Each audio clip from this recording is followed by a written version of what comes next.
Chardonnay and alcohol just helped numb the stress and numb the pain. But what I've learned now is that not only was it numbing the pain, but it was numbing the joy in my life. And there is a lot of joy. There is a lot of joy. And I thought taking a break from alcohol, I thought it would be horrible. It was very hard at first because it was my habit of drinking, pouring a glass of wine at 5 o'clock or, putting it in my cute little tumbler, to go, take the kids on Halloween, whatever, trick or treating, right? And it's not, I thought I was the only mom. I thought I was the only Christian mom struggling with drinking more than I intended to. And I was dragging around a U-Haul of shame every day. I felt so bad about myself. I knew this is not who God created me to be. I just thought there's more to this life. And I don't want to go into my 50s and live the same way as I have in my 40s.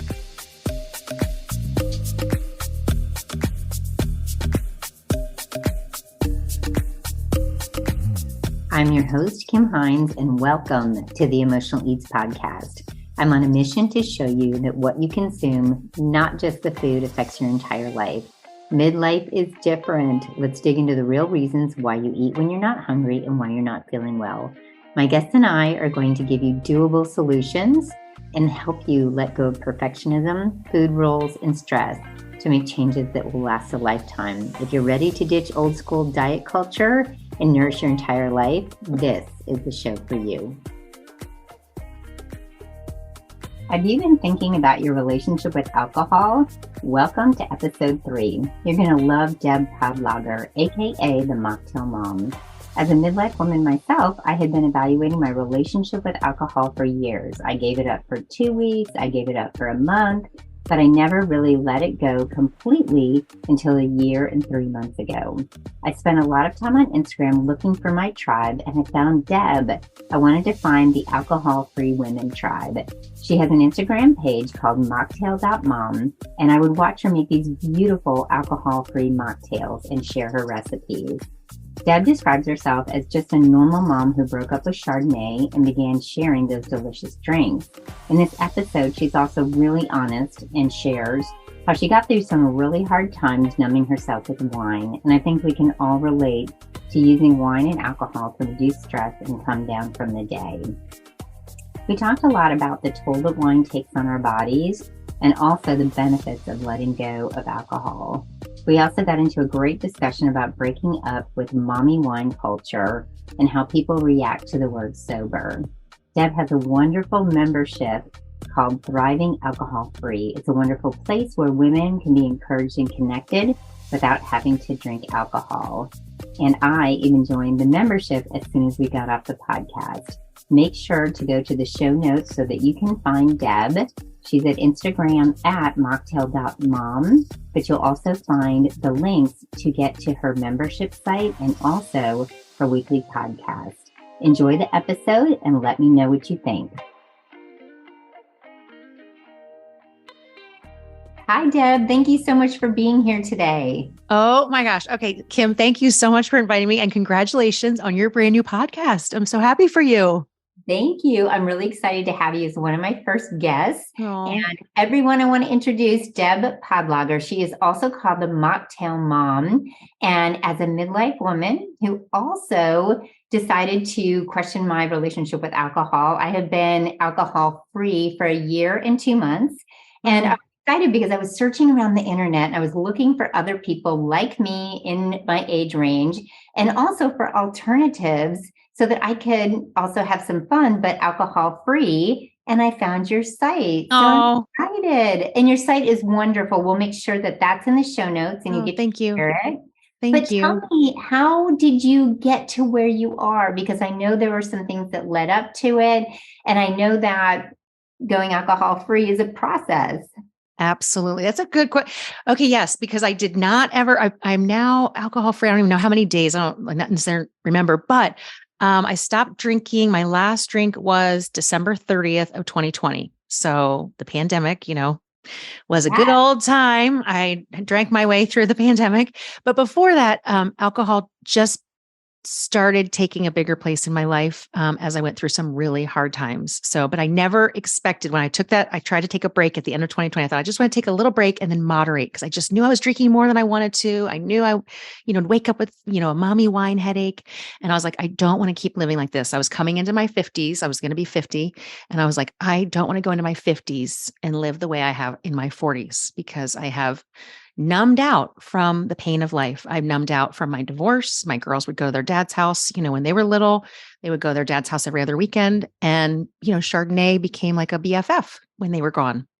Both my parents passed away. That was very, very stressful, to say the least. And just mourning the grief of them. We were very, very close. I had breast cancer. I had a double mastectomy. And so all of those like very hard life things, Chardonnay and alcohol just helped numb the stress and numb the pain. But what I've learned now is that not only was it numbing the pain, but it was numbing the joy in my life. And there is a lot of joy. There's a lot of joy. And I thought taking a break from alcohol, I thought it would be horrible. It was very hard at first because it was my habit of drinking, pouring a glass of wine at 5 o'clock or, putting it in my cute little tumbler, to go, take the kids on Halloween, whatever, trick or treating. Right. Yes. And yeah, I mean, it's not, I thought I was the only mom. I thought I was the only Christian mom struggling with drinking more than I intended to. And I was dragging around a U-Haul of shame every day. I felt so bad about myself. I knew this is not who God created me to be. I just thought there's more to this life. And I don't want to go into my 50s and live the same way as I have in my 40s. So that was kind of how it started. But I just thought I'd moderate. I just thought, I'll just take a little break and then I'll come back to it. And then I'll have more control over it. I'll be able to just have a glass and put the bottle down and leave it alone. But I found that I felt so good. I felt so much better. I was waking up without a mommy wine headache, a hangover. I was not dragging around shame anymore. I had more time. I wasn't zoned out in the evening, I just felt, I don't want to say like I felt, like a new me or whatever. I just felt more like back to who I knew I was in there, like, I think like a lot of us, like we lose ourselves a little bit. You go through divorce, you lose your confidence, you lose your who I was at 18. It was like, where is she? And I feel like I've come back a little bit. So it's nice to see myself again. That is such a great story. And first of all, so sorry about your parents and with you having to go through cancer. And I understand as a divorced parent, I was a single mom for about 7 years. And when my kids were with their dad, I was kind of lonely and I was kind of sad and I was alone with my thoughts. And I eventually transitioned to white wine because supposedly it was going to be better than the red wine. But we play all these games with ourselves. Oh yeah. This is healthier. The sugar and all of that. But wine was definitely the thing. And I could so relate to that. And what I found, and I'm curious if you found this too, I actually had anxiety the next mornings. I always had a little bit of anxiety, a little stress. And I think that was always from the alcohol. Absolutely. I'm glad you said that. Actually, I would wake up at 3 o'clock in the morning and I thought I was the only one. Like I'd wake up at 3 a.m, wide awake, sweating. Oh, it must just be a hot flash. No, it wasn't a hot flash. It was because I, drank too much wine before I went to bed, ate all the snacks, because then it's like it's like turned on like, okay, I should eat now. Now I should start eating all my calories. But yes, I had a lot of anxiety. I'm not a person that struggles necessarily with depression or anxiety. And I will say 100%, it was like pouring, gasoline on the flame of that little bit of anxiety you have in your, naturally in your life. But yeah, I would definitely have a lot of anxiety and depression towards the very end. I would say I felt very hopeless. I felt like I don't want to live like this, zoning out. And the effects of alcohol on the brain, now the research is showing so much of how that does affect us. And we think we're getting that dopamine hit at first, but there's always a down after the up. There's always that depressant feeling. So I love how you mentioned that. And then, of course, the eating. As an intuitive eating coach, I also love the approach that you took at first, because over the years, I'm sure you found this and other women find this. We have said how many times that we're going to quit alcohol, and the cold turkey, I'm going to quit.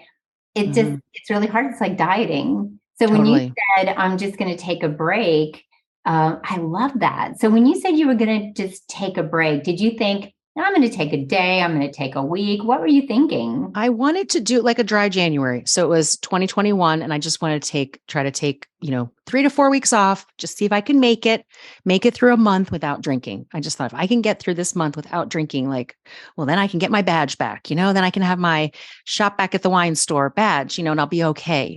Because I didn't relate to the word alcoholic for me personally. And I know AA has done wonders for a lot of people. That didn't speak to me. I didn't feel like that was me. I could stop. I had stopped drinking for certain, periods of time, even do a little health challenge or whatever. So it wasn't like I had to have it every day. It was just my habit. I wanted to get out of the habit. So I wanted to take a month off. And then February 1st came and I just felt so good. I was like, why would I go back? And on top of it, I was having fun discovering all the good things there are to drink. I mean, I couldn't believe, I just thought, I didn't want to just drink Shirley Temples. So on January 9th, it was like my 10th day of being alcohol free. I started my Mocktail Mom Instagram account. So it was the 10th day of me being alcohol free. I thought because I had extra time in the evening. I was like, I don't like to craft. I'm not going to sew. I'm not going to do puzzles. So I was like, what can I do? I was like, well, turn on the camera and let's make some drinks, So that was how I started my account, was just sharing the non-alcoholic drinks that I was discovering, because I was finding there were things to drink. I didn't think there would be. Such a blessing, because now that you've shared that, people like me have discovered so many more fun things to drink. Like you said, like I go to dinner and if they don't have mocktails on the menu, I don't necessarily want to drink a Diet Coke or whatever. So now I can make fun drinks, and I appreciate that. Oh. It's interesting you mentioned that habit, because we are in, like, habits stay with us and they become almost subconscious. And I remember thinking sometimes, and this is, I think, when I decided I really needed to take a really good double check on myself, is when I was anticipating it, knowing that I was going to have it later in the day. In the evening. I did not do that. Sure. Yep. I knew that it was coming. It was coming. And it was something I looked forward to. Yep. So I have the anticipatory dopamine hit with my wine. And isn't it, I found that was more, right? It was like the thinking about it, but then you're chasing that like dopamine, the first 20 minutes of your glass of wine or the first 10 minutes is great. And then you're just chasing that buzz. And I never caught it again. Never. It's like the memory of the first sip. It really is. Yep. In that first half a glass. Yep. So I'm interested in your thoughts on how we look at alcohol in society, especially women, because when you look online, even though we are getting into a space where there are more places on the internet where we see the sober curiosity, we see people doing alcohol free. They're using the phrase AF, which is fun. I love it. Yeah. Yes. But I'm curious about if you're still seeing a lot of the mommy wine culture out there. Oh yeah. I mean, I think you just have to go to Home Goods or Marshall's and, every other towel is, all the funny mommy wine jokes and, this might be wine inside my tumbler, I feel like it's just pushed out so much, the advertising and the normalization of like, it's normal to push your stroller. Like, you're not normal if you show up at the park without wine in your glass. What is going on in America that we are telling moms that the only way to survive motherhood is to numb out from motherhood? It's such a lie, and it just, yes, it's so prevalent, and it's such a lie. It's such a lie. Yeah. It really is. And I appreciate that you see that too. The interesting thing is, when you're in the middle of it, you feel like you're part of a club. It's true. It's very true. But there's an even better club out there that we're now a part of. What's interesting? I find that now that I'm not drinking, I notice things that I didn't notice before, like watching TV shows on, all the big major streaming networks. Everyone has a drink in their hand all the time. Have you noticed that? Absolutely. Yeah. I mean, and I'm sure it comes from, the people who are paying their bills, or the advertisers who are, alcohol, right? Big alcohol. And is definitely pushed in the culture, in the TV shows, in the movies. Yeah. Yeah. But it is changing. I do see the tide is changing in terms of whether it's a mocktail or a non-alcoholic drink. I do see that the culture is shifting. But yeah, the predominant message is, to be a mom, you need to be drinking your wine. Mommy's bottle, mommy's sippy cup, I right? agree. And that is the message. But it's interesting because I've noticed that a lot of midlife women, some of my clients included, are starting to question it and going through perimenopause and menopause, it does not react well with the other symptoms. And so it's kind of interesting to see that we almost get forced into making that It's true. decision. It's true. Right? Whether you like it or not, you really should question if you're Not if you good should for be you. drinking. Yes. Yes. Did you have any inspiration outside of just wanting to do this for yourself? Did you read any books? Did you listen to anything? Or was this just all really an intrinsic feeling that you had? In terms of stopping, wanting to stop, Mhm. I was sober curious for a long time. For many years prior to stopping, I was thinking, about evaluating my relationship with alcohol, but I didn't. I kind of just kept putting it on the back burner. But then sometime during the pandemic, we're all on our phones a lot more scrolling. Um, I definitely was following sober accounts and following people who were sharing whether they had a business attached to like a sober program or whatever. But then there was even one lady I followed her. I don't think she still posts anymore on Instagram. I don't see her anymore, but I followed her. She was just a normal mom, a mom of boys over in the UK. And her kids would go to their dads on the weekends. She was a divorced mom. At this point, I was remarried and everything. But I was so impressed with how she would get her steps in on the weekend. She would talk about being alcohol free, how good she felt. And she was just sharing. She was just sharing the freedom that she felt being without alcohol. And I remember just being like I couldn't wrap my head around it. Like, how is she not drinking? How are you not drinking? I didn't understand it. But so I definitely got a lot of inspiration from online. So I just encourage people to follow sober accounts if they're just interested, if women are just interested in kind of like, how could I not drink? It's hard to imagine. I couldn't Even if imagine you're it. not ready, yeah, if you're not ready to let go, just following the accounts like I followed you makes it so much more inspiring and fun. And I saw someone online who posted a before and after picture of their face and what their skin looked like and what the under part of their eyes, underneath their eyes.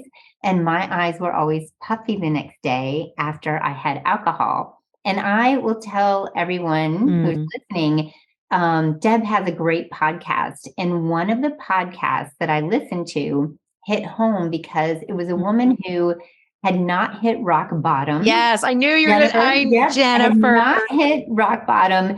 And I was not out of control. I would have only a couple glasses of wine, but that was too much for me. Mm-hmm.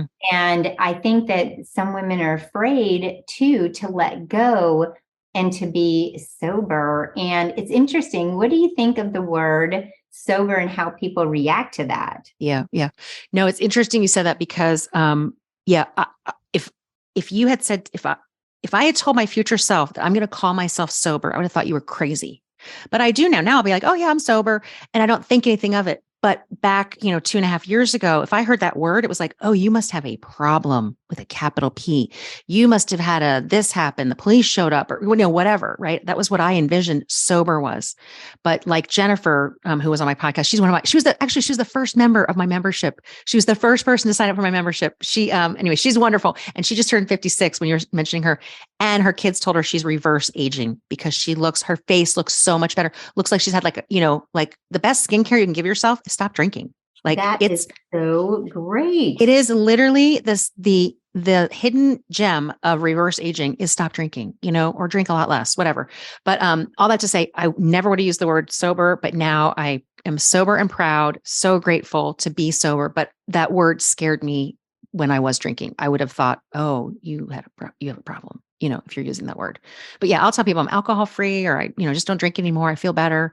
But yeah, the word itself can be overwhelming, but you don't have to have a rock bottom. It's not necessary. Rock bottom is not required to say, you know what, this isn't serving me anymore. And maybe not serving you anymore is, just paying your gym membership and never going, maybe just going, there's different things in our life that maybe aren't serving us anymore. We just need to reevaluate. That's all. Doesn't mean it's a rock bottom. That's so great. And I think when we start to change a habit, there's always a little bit of fear because we feel locked in almost that we have to do it a certain way. So when you said you just were going to take a break, I think that's a wonderful way for people to start, because when we say never, and I equate this to food, like if someone said you can never have chocolate again, my mind says I'm going to eat all the chocolate right away, just in case. Yep. And the same thing with alcohol. If we say never, and then it becomes an actual choice. It's not, I have to do this. I'm choosing to do this. And I'm going to be honest with you, when I got past a few months, it was a game. Like I'm going to go 6 months, and then it was 9 months. And I'm curious Yeah. because I had some very interesting social interactions when I would go out. I was surprised that at 56 years old, I was getting peer pressure. Did you ever have any of that happen to you? And how did you handle it? A little bit. I will say, I don't, yes, it's funny, isn't it? It's like the first time we went out and we were with friends, we were sitting at the dinner table, and it was the first time I was going to ask for a mocktail. And I was like so nervous and I was so afraid because my normal thing was just like, I'll have a glass of Chardonnay.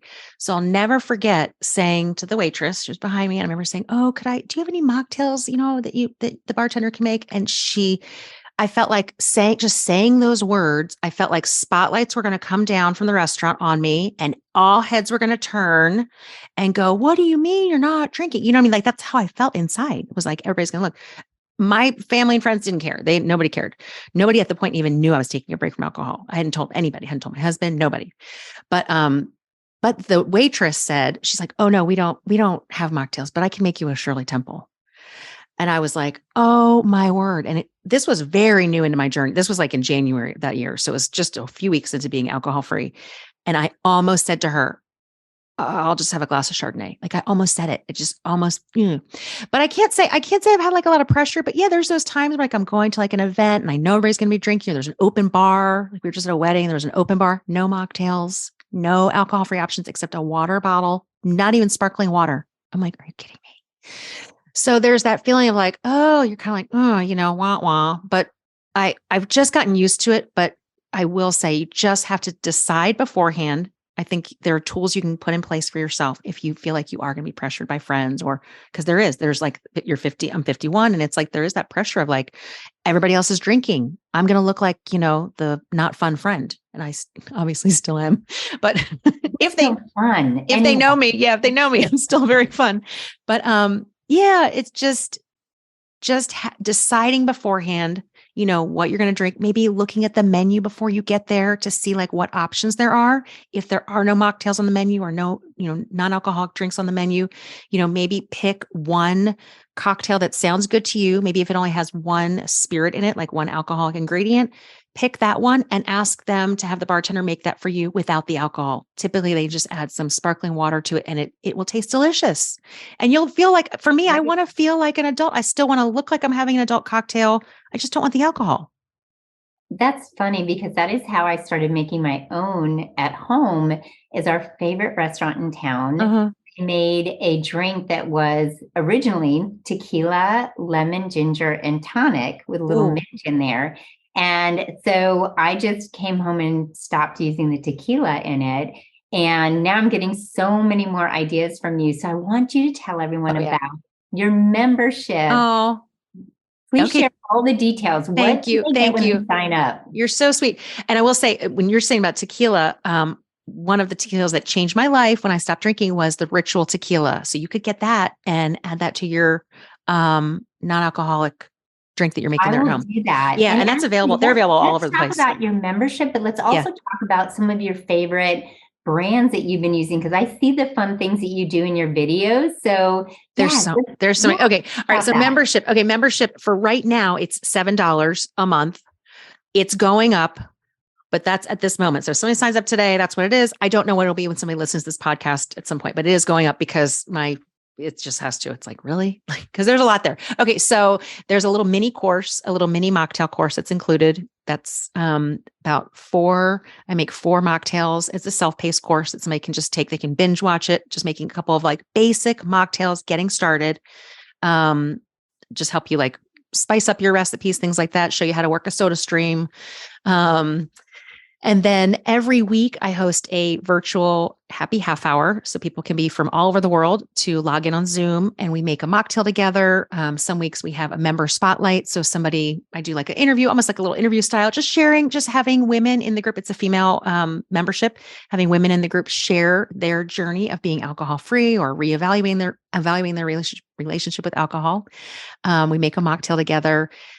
We've had wine nights where we've gotten on Zoom and just shared non-alcoholic wines that we enjoy, give each other recommendations, even ones that we don't recommend, which is like the inside track, right? Because I don't want to get on Instagram and slam brands, but I don't talk about brands that I don't genuinely like. I will never, ever. That's so helpful though, because Yeah. I've gone through quite a few. Yeah. Yeah. And that's the question I get probably the most is like, what's a good non-alcoholic wine? That's what I hear the most. So that's a huge topic we discuss. We have a private Facebook group. We also have like a private messaging app. So people can leave little video messages for one another. They get put in like small groups together. So that in itself, just that support and it's become a lot more than just about mocktails. It's just getting to know each other, connecting. And that has been the key of remaining alcohol free is just finding a community, finding a place where you can connect with other people who are like-minded. You don't have to declare forever. You don't have to declare sobriety.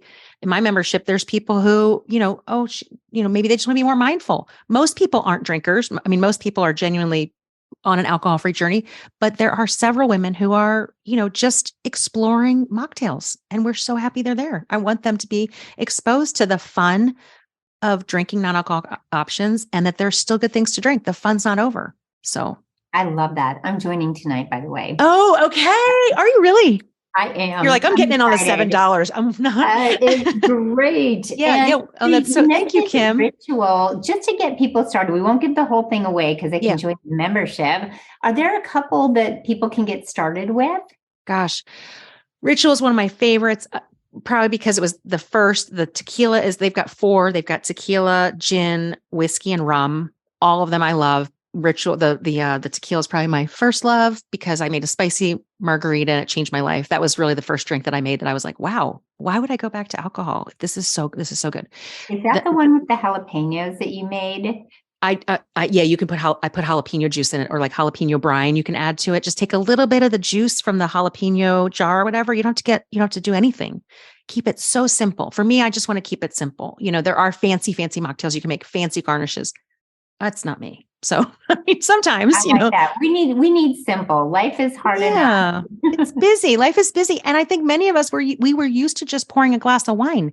We weren't using our shaker cup. I wasn't using mine. I don't know about you, but mine was collecting dust in the back of my kitchen cabinet. I don't even have one. Exactly. I have to pour it into 2 glasses. Yeah. Or poured in a protein shaker cup or grab a mason jar. I mean, you can use anything. You don't even have to, but right. Like I think most women our age were not making cocktails, before we broke up with alcohol.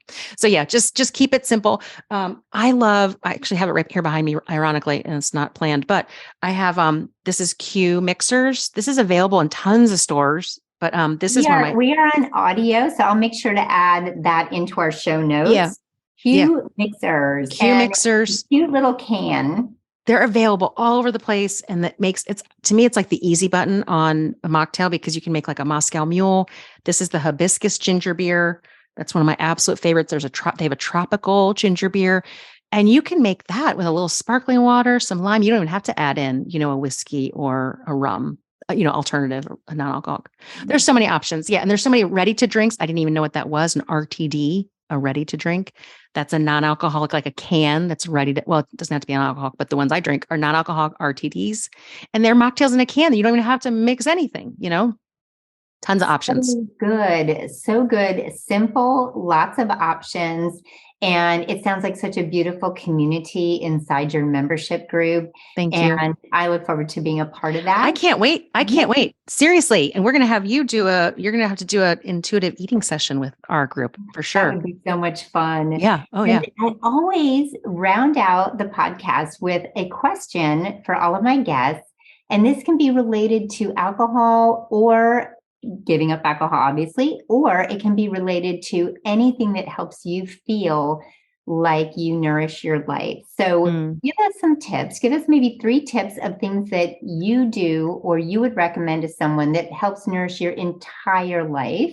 We don't just talk about food and nutrition on the podcast and exercise.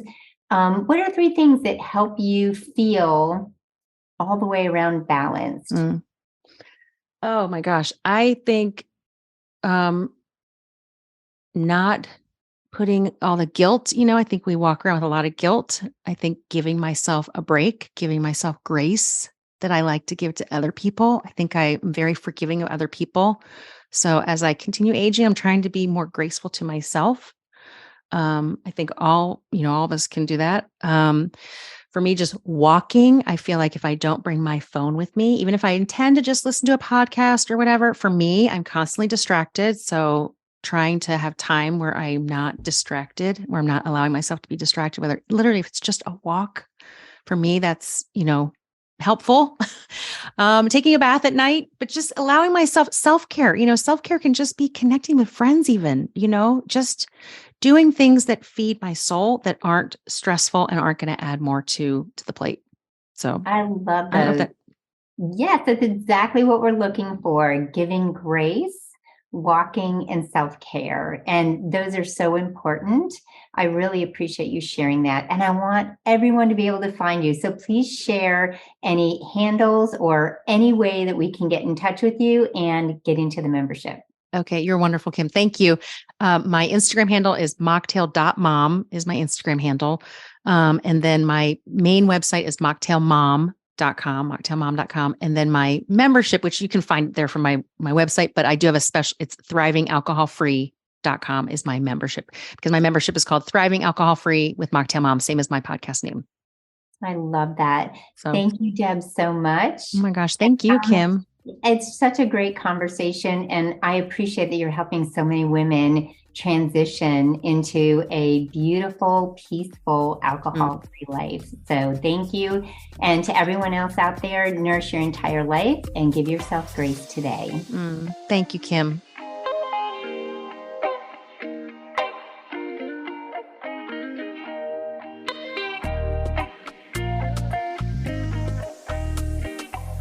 I really appreciate you being here. If you resonated with this podcast, it would mean a lot to me if you'd be willing to follow or subscribe to the Emotional Eats podcast. Then you'll never miss an episode. Just go to the Emotional Eats show page on Apple, Spotify, or wherever you listen to podcasts and tap the plus sign in the upper right-hand corner and click on it. While you're there, if you'd be willing to give me a 5-star rating and review, I would be so grateful. If you'd like to take a screenshot and share it on Instagram, just tag me at Kim Hines Health. I would love to hear your thoughts and let me know how I can support you. You can always DM me on Instagram, again, at Kim Hines Health. And just remember to nourish your life and give yourself grace today.